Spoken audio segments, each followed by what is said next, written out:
حضرت عمر فاروق رضی اللہ تعالیٰ عنہ خادم سے کہنے لگے بوڑھی سے پوچھا اماں السلام علیکم. وعلیکم السلام. اماں کیا بات ہے؟ تو اماں کہنے لگی جاؤ دوڑو, تمہیں کیوں بتاؤں, دیہات کی سیدھی سادی بی بی, جاؤ بھاگ جاؤ. کہا نہیں اماں مہربانی کرو اندر تو آنے دو. بڑی منت کے بعد اماں مانی. عمر فاروق عام آدمی نہیں جس سے دنیا کامتی ہے. حضرت عمر اندر گئے. اماں کیوں پریشان ہو؟ تو اماں کہنے لگی تمہیں کیوں بتاؤں, میرا اپنا دکھ ہے. چل اماں بتا دے, تیری مہربانی. اماں کہنے لگی میں ایک بیوہ ہوں, بے اولاد, کوئی میرا سہارا نہیں. مجھے عمر فاروق سے بڑی شکایت. میرے اوپر 25 دینار کا قرضہ چڑھ گیا ہے اور 3 دن ہو گئے میں نے روٹی نہیں کھائی, اور عمر نے میری خبر نہیں لی. حضرت عمر کو پتہ چل گیا لوارث ہے, اس کا کوئی 2 4 10 ہزار ووٹ کوئی نہیں. ایک کو میکے سے 6 مربے نہیں لے کے آئی, ایک اکیلی تنے تنہا. اور بھائی جب اللہ کا خوف ہوتا ہے تو پھر انسان ان غریبوں کو بھی بناتا ہے. پھر ریڑی والے کی بھی اہمیت بڑھ جاتی ہے, پھر رکشے والے کی قدر بھی بڑھ جاتی ہے.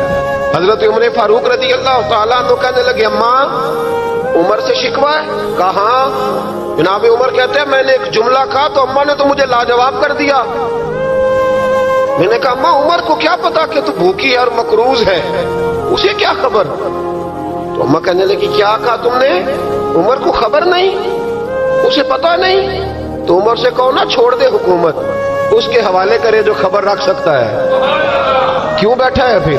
ہمارے حکمران کہتے ہیں ابھی میں صدمے میں ہوں, نکلوں گا تو بات کروں گا. نہ ادھر ادھر کی تو بات کر, یہ بتا کہ قافلہ کیوں لٹا.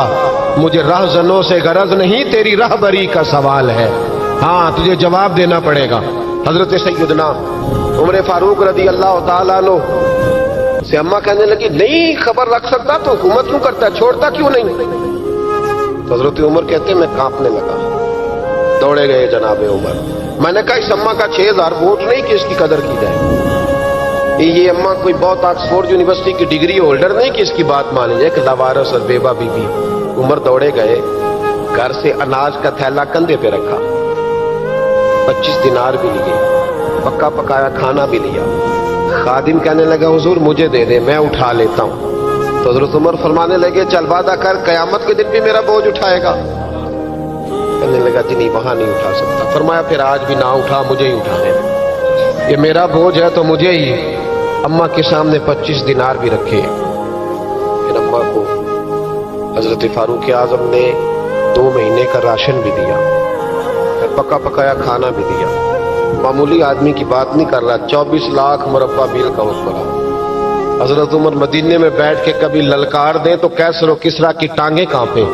جناب عمر فاروق رضی اللہ کھانا کھلا کے اماں چارپائی پہ تھی تو عمر نیچے بیٹھ گئے. کہنے لگے اماں چل عمر کو معاف کر دے, چل جانے دے, کوئی عرض نہیں, بیچارے کو پتہ نہیں چلا. تو اماں کہنے لگی تو نے پھر عمر کا ذکر چھیڑ دیا. بیٹے میرے گھاؤ بڑے گہرے ہیں, میرے زخم بڑے سخت, کلیجہ پھٹے تو تجھے دکھاؤں کتنی تکلیف میں ہوں. میں تو پکا ہوا پھل ہوں, کسی وقت بھی دنیا سے چلی جاؤں گی. میں نے عمر کو معاف نہیں کرنا. جب میں قبر میں جاؤں گی نا, نبی کریم علیہ السلام آئیں گے تو میں عمر کی شکایت کروں گی. میں کہوں گی حضور اس سے پوچھئے یا رسول اللہ بیوہ اور بوڑھی کا خیال ہی نہیں کیا. تو آپ کے غلام کہتے ہیں میں نے عمر کو کبھی اتنا روتے نہیں دیکھا جتنا آج روئے. کہنے لگے اماں عمر کو میں جانتا ہوں وہ کمزور ہے, یہ شکایت نہ لگانا, وہ کمزور ہے, مقابلہ نہیں کر سکے گا, یہ شکایت نہ لگانا, چل معاف کر دے. تو اماں کہنے لگی اچھا تو مجھے کچھ اچھا لگتا ہے, جا تیری خاطر عمر کو معاف کیا, تو پیارا لگا ہے, جا معاف کیا, تیری خاطر معاف کیا, تیری خاطر عمر کو معاف کیا. حضرت عمر فاروق کہنے لگے مجھے لکھ کے دو. کون اتنے جتن کرتا, کون؟ کسی سے کہنا جا اپنی اماں کو منا لے, تو کہتے ہیں نہیں میری غلطی کوئی نہیں تو مناؤں کس بات کو, ہمیں تو 20 دلیلیں آتی ہیں. جا ابا کے پیر پکڑ لے. پتہ ہے نبی پاک علیہ السلام نے فرمایا جس کا باپ راضی ہوگا اسی کا اللہ راضی ہوگا, اور جس کا باپ ناراض ہوگا وہ سارا دن وظیفے پڑھے, اس کا اللہ راضی. یہ ابو داؤد شریف کی حدیث ہے. نا جی بڑی مہربانی, پیسے نہ لائیے گا آپ. اب بات سنیں, وہ بھی میں سمیٹنے کی طرف آ رہا ہوں, ختم کر رہا ہوں, آپ میری بات پہ توجہ رکھیں. عزیز بھائی نبی کریم صلی اللہ تعالی علیہ وسلم نے جو اپنے غلاموں کی تربیت کی تو حضرت عمر فاروق کہنے لگے لکھ کے دو، لکھ دو. تو اماں کہنے لگی آپ لکھیں میں سائن کر دیتی ہوں، آپ لکھ دیں میں سائن کرتی ہوں. حضرت عمر نے لکھا فلاں بنت فلاں کو عمر سے شکایت تھی، پھر انہوں نے عمر کو معاف کر دیا.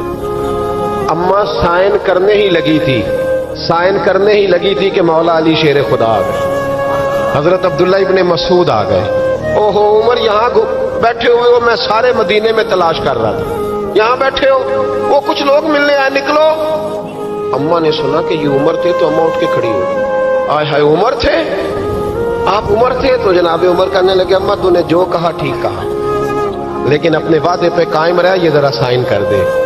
اماں نے سائن کیے تو حضرت عمر فاروق فرمانے لگے علی آ گئے ہو تو بطور گواہ تم بھی دستخط کر دو.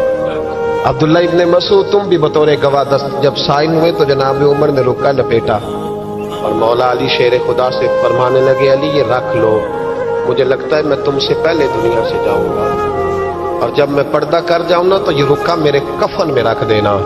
اگر حضور علیہ السلام نے پوچھا نا میری امت کے ساتھ کیا سلوک کر کے آئے ہو تو رکا نکال کے کہوں گا یا رسول اللہ ایک بوڑھی ناراض تھی میں اسے بھی راضی کر کے آیا ہوں، حضور یہ میں راضی.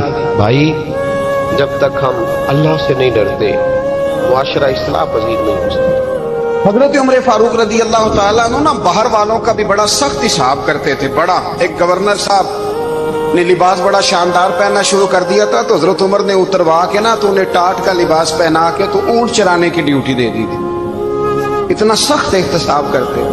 کسائی کی دکان پر بھی 1-2 گھنٹے کھڑے ہوتے تھے. جو آدمی مسلسل 2 دن گوشت خریدتا تھا نا فرماتے تھے اس کا ٹیکس بڑھا دو، لوگوں کو دال نہیں مل رہی اور یہ روز گوشت کھاتا ہے. حضرت فاروق اعظم اس کو جزیہ کہا جاتا تھا یا کچھ اور معاملات ہوتے تو بڑھا دیتے تھے. مسلسل جو 2 دن آدمی گوشت کھاتا تھا فرماتے تھے مدینے میں غربت ہے، اگر یہ والا نظام تم کرو گے تو غریب لوگ کس کی طرف دیکھیں گے. لیکن اس سے زیادہ بڑھ کر جو ان کی زندگی کا معیار اور سٹیٹس تھا وہ یہ تھا کہ اپنے گھر کا خاص خیال رکھتے، خاص توجہ کرتے. ملک شام سے اور ایران سے کچھ لوگ آپ کی خدمت میں آئے تو وہاں سے کچھ کنیزیں بھی آئیں. ان کے بادشاہ پیغام لے کے شاہ ایران کی کنیز کو ملکہ نے کہا کہ نا حضرت عمر کی زوجہ کو دیکھ کے آنا ذرا کس طرح کی. ہمارے ملک میں کیا کہتے ہیں خاتون اول، جی خاتون، باقی سارے دووں میں خاتون اول. ذرا خاتون اول کو دیکھ کے آنا. تو وہ جب آئی نا گھر میں ملنے تو کہا کہ مجھے میری ملکہ نے کہا تھا کہ عمر کی زوجہ سے اہلیہ سے ملاقات کر کے آنا. تو حضرت عمر کی اہلیہ نے نا ایک جوڑا کپڑوں کا دے دیا ملکہ کے لیے اور ایک خوشبو کی شیشی دے دی. اب جب وہ تحفے وہاں گئے تو اس ملکہ نے نا کچھ سونے کا سامان بھیجا، کچھ زیورات بھیجے، کچھ تحائف بھیجے. جب حضرت عمر کے گھر آئے نا وہ خادم لے کے آیا، اس نے کہا جی آپ کی اہلیہ نے تحفے بھیجے تھے. تو جواب میں شاہ ایران کی بیوی نے یہاں جس ملک کا وہ سفیر تھا انہوں نے بھی یہ بھیجے. تو حضرت عمر فاروق نا وہ تحفے لے کے گھر گئے تو جا کے کہنے لگے اپنی اہلیہ سے یہ تو کب سے تحفے تحائف بھیجنے لگ گئی ہے، یہ کب سے نظام شروع ہو گیا؟ تو کہ حضور تحفہ دینا لینا تو ٹھیک ہے، سنت ہے، محبت بڑھتی ہے، تو یہ کوئی قباحت نہیں، اور میں نے اپنی ذاتی استعمال کے لیے جو چیزیں رکھی تھی وہ میں نے دی ہیں. تو حضرت عمر فاروق رضی اللہ تعالیٰ عنہ فرمانے لگے ہم نے کسی ملک کے ساتھ اور اس کے بادشاہ کے ساتھ ذاتی تعلق نہیں بنانا، تعلق جو بھی بنے گا رسول اللہ کے دین کی برکت سے بنے گا. ذاتی رشتے نہیں ہم نے قائم کرنے. ذاتی آپ کے ملک کی جو ایئر لائن جس کا ہر سال خسارے کا ڈنڈورا پیٹا جاتا ہے نا، وہ ہمارے بادشاہ صاحب اور صدر صاحب اگر غیر ملکیوں کو گھوڑا کبھی بھیجنا ہو نا، گھوڑا تو پورا ایک جہاز گھوڑا لے کے تحفے میں جاتا ہے، پورا جہاز غریب قوم کا یہ سرمایہ. اور قوم بڑی بادشاہ ہے، لائنوں میں لگ کے ووٹ دیتی ہے. 2 کام ہمیشہ لائن میں لگ کے کرنے، ایک بل لائن میں لگ کے جمع کرانا ہے اور ایک ووٹ لائن میں لگ کے، تاکہ پھر پورے 5 سال لائن میں ہی لگے رہے. مرضی سے آپ ووٹ دینا پر جو بات درست ہے اس کو سنو. حضرت عمر فاروق رضی اللہ تعالیٰ عنہ نے اپنی اہلیہ سے پوچھا کتنے کا تھا وہ تیرا جوڑا اور خوشبو کی شیشی؟ انہوں نے کہا 3 دینار کی. فرمایا یہ 3 دینار تیرے اور باقی جو تحفے آئے ہیں وہ تو خود